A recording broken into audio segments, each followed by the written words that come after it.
ओम शांति। सुनते हैं 16 फैब 85 के अव्यक्त बाप दादा के मधुर महावाक्य। आज की अव्यक्त मुरली में बाबा ने बहुत ही सुंदर तरीके से बताया कि बच्चे, मेरी जयंती सो ब्रह्मा की जयंती सो ब्राह्मणों की जयंती, सब इकट्ठा ही है। बच्चे देखो, साथ साथ ऐसा भी कभी सुना है बच्चे, बाप और बच्चे का बर्थडे इकट्ठा हो? ये देखो कितनी अलौकिकता है यहाँ पर। तो अब बाबा ने विशेष बात, इस मुरली का जो टाइटल है, शिव बाप की अवतरण जयंती सो अवतरित हुए अवतार बच्चों की जयंती की मुबारक। आज की मुरली में 4 क्वेश्चन। पहला, अवतार का अर्थ क्या है? दूसरा, सदा कौन सी बात स्मृति में रखनी है? तीसरा, पुरुषार्थ की परिभाषा क्या है? और लास्ट, कौन से 2 गोल्डन बॉल सदैव याद रखने हैं? तो सुनते हैं 16 फरवरी 85 की मुरली। भोलानाथ अमरनाथ शिव बाबा अपने भाग्यवान बच्चों प्रति बोले। आज भोलेनाथ बाप, भोले भंडारी, विशेष भोलानाथ बाप बच्चों से बोले और विशेष भोलानाथ बाप शिव जयंती के अवसर पर बोले बच्चों से। शिव जयंती के अवसर की मुरली है। तो भोलेनाथ बाप भोले भंडारी अपने अति स्नेही, सदा सहयोगी, सहज योगी, सर्व खजानों के मालिक बच्चों से मिलन मनाने आए हैं। अब भी मालिक और भविष्य में भी मालिक। अभी विश्व रचयिता के बालक सो मालिक हो। कितना बड़ा सम्मान है।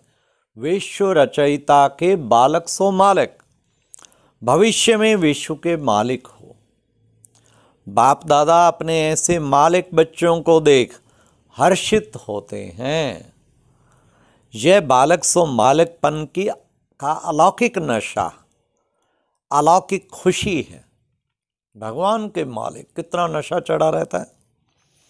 ऐसे सदा खुश नसीब, सदा संपन्न श्रेष्ठ आत्माएं होना। बाबा ने कहा ऐसे ही होना।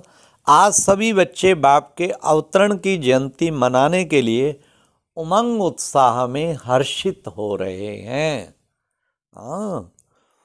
बाप दादा कहते हैं बाप की जयंती सो बच्चों की भी जयंती है, इसलिए ये वंडरफुल जयंती है।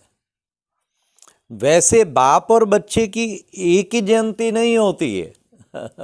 डे तो मिल सकता है भाई, शुक्रवार तो उसका भी शुक्रवार, पर डेट नहीं मिल सकती। अच्छा, किसी की डेट भी मिल सकती है तो ईयर नहीं मिल सकता।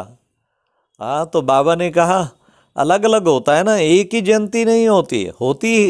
होती है क्या? बाबा क्वेश्चन कर रहे हैं। होती है। वही दिन बाप के जन्म का हो और बच्चे का भी हो, ऐसा कब सुना है क्या? यही अलौकिक जयंती है। जिस घड़ी बाप ब्रह्मा बच्चे में अवतरित हुए, उसी दिन उस घड़ी ब्रह्मा का भी साथ साथ अलौकिक जन्म हुआ। इकट्ठा जन्म हो गया ना। और ब्रह्मा के साथ अनन्य ब्राह्मणों का भी हुआ। इसलिए दिव्य जन्म की तिथि, वेला, रेखा ब्रह्मा की और शिव बाबा के अवतरण की एक ही होने के कारण शिव बाप और ब्रह्मा बच्चा परमात्मा और महान आत्मा होते हुए भी ब्रह्मा बाप समान बना। समानता के कारण कंबाइंड रूप बन गए। बाप दादा सदा इकट्ठे बोलते हो ना। अलग नहीं। ऐसे ही अनन्य ब्राह्मण बाप दादा के साथ ब्रह्मा कुमार, ब्रह्मा कुमारी के रूप में अवतरित हुए। तो ब्रह्मा कुमार और ब्रह्मा कुमारी ये भी कंबाइंड बाप और बच्चे की स्मृति का नाम है। तो बाप दादा बच्चों के ब्राह्मण जीवन की अवतरण जयंती मनाने आए हैं। आप सभी भी अवतार हो ना। अवतार अर्थात श्रेष्ठ स्मृति। ये दिव्य जीवन वाली ब्राह्मण आत्मा हूँ, मैं दिव्य जीवन वाली ब्राह्मण आत्मा हूँ, तो नया जन्म हुआ ना। ऊंची स्मृति से साकार शरीर में अवतरित हो, विश्व कल्याण के कार्य में निमित्त बने हो, तो अवतार हुए ना। जैसे बाप अवतरित हुए हैं, वैसे आप सब अवतरित हुए हो ना। विश्व परिवर्तन के लिए परिवर्तन होना ही अवतरित होना है। तो यह अवतारों की सभा है। बाप के साथ साथ आप ब्राह्मण बच्चों को भी अलौकिक बर्थडे है। तो बच्चे बाप की जयंती मनाएंगे या बाप बच्चों की मनाएंगे, या सभी मिलकर के एक दो की मनाएंगे? ये तो भक्त लोग सिर्फ यादगार मनाते रहते हैं, और आप सन्मुख बाप के साथ मनाते हो। ऐसा श्रेष्ठ भाग्य, ऐसा बाबा ने का श्रेष्ठ भाग्य, कलप कलप के भाग्य की लकीर अविनाशी खिंच गई। सदा ये स्मृति में रहे कि हमारा भगवान के साथ भाग्य है। डायरेक्ट भाग्य विधाता के साथ भाग्य प्राप्त करने का पार्ट है। ऐसे डबल हीरो, हीरो पार्टधारी भी हो और हीरे तुल्य जीवन वाले भी हो। बाबा ने कहा हीरो पार्टधारी भी हो और पार्ट वाले भी हो, तो डबल हीरो हो गए ना। सारे विश्व की नजर आप हीरो पार्टधारी आत्माओं की तरफ है। आप भाग्यवान आत्माओं की आज अंतिम जन्म में भी व कल्प के अंतिम काल में भी कितनी यादगार रूप में भी बनी हुई हैं। बाप के व ब्राह्मणों के बोल यादगार रूप में शास्त्र बन गए हैं, जो अभी भी दो वचन सुनने के लिए प्यासे रहते हैं। दो वचन सुना दो महाराज, दो वचन। हाँ, कैसे कहते हैं? दो वचन सुनने से शांति का, सुख का अनुभव करने लगते हैं। आप भाग्यवान आत्माओं के श्रेष्ठ कर्म चरित्र के रूप में अब तक भी गाए जा रहे हैं। आप भाग्यवान आत्माओं की श्रेष्ठ भावना, श्रेष्ठ कामना का श्रेष्ठ संकल्प दुआ के रूप में गाए जा रहे हैं। किसी भी देवता के आगे दुआ मांगने जाते हैं, आप भाग्यवान आत्माओं की श्रेष्ठ स्मृति स्मरण के रूप में अब भी यादगार चल रहा है। स्मरण की कितनी महिमा करते हैं। चाहे नाम स्मरण करते, चाहे माला के रूप में स्मरण करते, यह स्मृति का यादगार स्मरण रूप में चल रहा है। तो ऐसे भाग्यवान कैसे बने? क्योंकि भाग्य विधाता के साथ भाग्यवान बने हो। तो समझते हो कितना भाग्यवान दिव्य जन्म है। ऐसे दिव्य जन्म की बाप दादा भगवान भाग्यवान बच्चों को बधाई दे रहे हैं। सदा बधाइयां ही बधाइयां हों। यह सिर्फ एक दिन की बधाई नहीं, यह भाग्यवान जन्म हर सेकंड, हर समय बधाइयों से भरपूर है। अपने श्रेष्ठ जन्म को जानते हो ना। हर श्वास में खुशी का साज बज रहा है। श्वास नहीं चलता, लेकिन खुशी का साज चल रहा है। साज सुनने में आता है ना। नेचुरल साज कितना श्रेष्ठ है।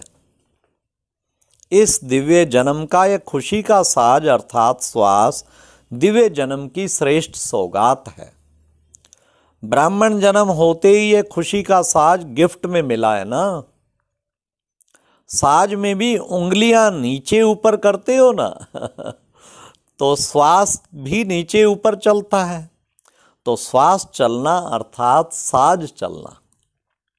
श्वास बंद नहीं हो सकता तो साज भी बंद नहीं हो सकता। सभी खुशी का साज, सभी का खुशी का साज ठीक चल रहा है ना। डबल विदेशी क्या समझते हैं? भोले भंडारी से सभी खजाने से ले अपना भंडारा भरपूर कर लिया है ना। जो 21 जन्म भंडारे भरपूर रहेंगे, भरने की मेहनत नहीं करनी पड़ेगी, आराम से प्रारब्ध प्राप्त होगी। अभी का पुरुषार्थ 21 जन्म की प्रारब्ध, 21 जन्म सदा संपन्न स्वरूप में होंगे। तो पुरुषार्थ क्या किया? मेहनत लगती है। पुरुषार्थ अर्थात सिर्फ अपने को इस रथ में विराजमान पुरुष अर्थात आत्मा समझो। कितना अच्छा अर्थ बताया प्यारे बाबा ने पुरुषार्थ का। पुरुष अर्थात आत्मा इस रथ में, इसको कहते हैं पुरुषार्थ। ये पुरुषार्थ किया है ना, इस पुरुषार्थ के फलस्वरूप 21 जन्म सदा खुश और मौज में रहेंगे। अब भी संगम युग मौजों का युग है, मूंझने का नहीं है। मौजों का युग है। अगर किसी भी बात में मूंझते हो तो संगम युग से पांव थोड़ा कलयुग तरफ ले जाते हो, इसलिए मूंझते हो। संकल्प अथवा बुद्धि रूपी पांव संगम युग पर है तो सदा मौजों में है। संगम युग अर्थात दो का मिलन मनाने का युग है ना, तो बाप और बच्चे का मिलन मनाने का संगम युग है। जहां मिलन है वहां मौज है ही है। तो मौज मनाने का जन्म है ना, मूंझने का नाम निशान नहीं। मौजों के समय खूब रूहानी मौज बनाओ, वाह मौज में झूमो। कितना अच्छा बाबा कह रहे हैं। डबल विदेशी तो डबल मौज में रहने वाले हैं ना। ऐसे मौजों के जन्म की मुबारक हो, मुबारक हो। मूंझने के लिए विश्व में अनेक आत्माएं हैं, आप नहीं हो, वे पहले ही बहुत हैं। और मौज मनाने वाले आप थोड़े से हैं, समझा? आप इस श्रेष्ठ जयंती को, अपनी श्रेष्ठ जयंती को समझा? वैसे भी आजकल ज्योतिष विद्या वाले दिन तिथि वेला के आधार पर भाग्य बताते हैं। आप सबकी वेला कौन सी है, तिथि कौन सी है? बाप के साथ साथ ब्राह्मणों का भी जन्म है ना, तो भगवान की तिथि सो आपकी जन्म तिथि। बाबा ने कहा दोनों की एक ही तिथि है, अलग तो है नहीं। हाँ, तो इसलिए इकट्ठे। अच्छा, ऐसे चारों ओर के सदा श्रेष्ठ भाग्यवान, बच्चे हैं ना श्रेष्ठ भाग्यवान, ऐसे चारों ओर के सदा श्रेष्ठ भाग्यवान बच्चों को बाबा विशेष आज याद प्यार दे रहे हैं ना बच्चों को। तो कितना बाबा का हम सब बच्चों से प्यार है, तो उसको भी बाबा हम बच्चों को लास्ट में सारी मुरली का बाबा जैसे कि सार बता देते हैं।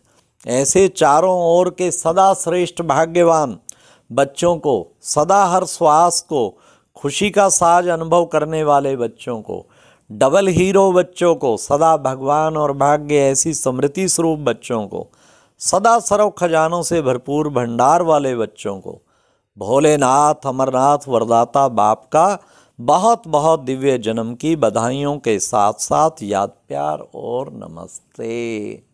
अच्छा, ओम शांति। ये एक प्रेरणादायक वीडियो है, जरूर देखें, कोई भी मिस ना करे।